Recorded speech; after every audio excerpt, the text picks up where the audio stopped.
Class 9 এর জীববিজ্ঞান বইয়ের দ্বিতীয় অধ্যায় থেকে ইন্টারঅ্যাক্টিভ লার্নিং দেখব। জীবকোষ ও টিস্যু। Fill in blank. কোষ ঝিল্লি কোষগুলিকে একে অপর থেকে ড্যাশ করে রাখে। কোষ ঝিল্লি কোষগুলিকে একে অপর থেকে আলাদা করে রাখে।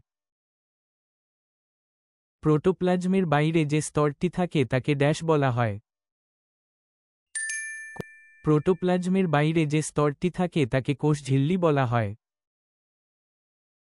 কোষ ঝিল্লির মাধ্যমে পানি চলাচল নিয়ন্ত্রণের সময় ড্যাশ ঘটতে পারে।